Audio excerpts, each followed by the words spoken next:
টিনের জরাজীর্ণ একটি ঘরে নামাজ পড়ছেন মুসল্লিরা। 25 বছর ধরে পাকা মসজিদ ঘর নির্মাণের আশা করেও অর্থের অভাবে থেমে গেছে মসজিদটির নির্মাণ কাজ। একটা টিনের ঘর ছিল, এখন ঝড় বৃষ্টির কারণে আমরা নামাজ পড়তে খুব অসুবিধা হয়। বর্তমানে মসজিদটিতে নামাজ আদায় করেন স্থানীয় বাসিন্দা ও পথচারী সহ 3টি গ্রামের প্রায় শতাধিক মুসল্লি। তাদের বেশিরভাগই কৃষক ও খেটে খাওয়া মানুষ। নামাজি মোটামুটি ভালোই আছে, খুব নামাজির ব্যক্তি খুব চাহিদাও আছে, কিন্তু দুঃখের বিষয় আমরা ঘরটুকু যে একটু পাখা করব, এদের যে কাজ করব, কিন্তু সাহস পাই না।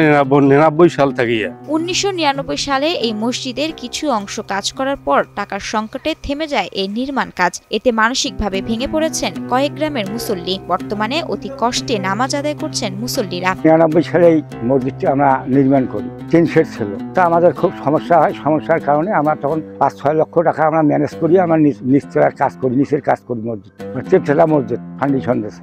এখন যদি আমরা তো আর কুলির পাচ্ছি না। লালমনিরহাটের হাতীবান্ধা উপজেলার সিঙ্গিমারি ইউনিয়নের 9 নং ওয়ার্ডের দক্ষিণ পাইকারপাড়া মদিনার আলো জামে মসজিদ। ছাদ, বারান্দার ওয়াল, দরজা, জানালা, গ্রিল, ফ্লোর ও প্লাস্টার সহ সমস্ত কাজই অসম্পূর্ণ রয়েছে। শুধু বারান্দাই নয়, বাকি রয়েছে অজুখানা ও স্যানিটেশন ব্যবস্থা।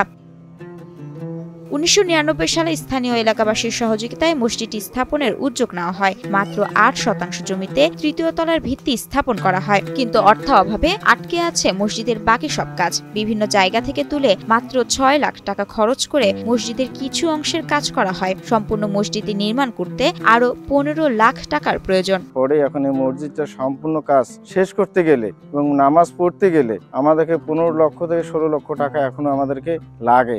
15 লক্ষ টাকা আমাদের লাগে, এখন তো আমি টাকাটা কোথায় পাবো আমরা?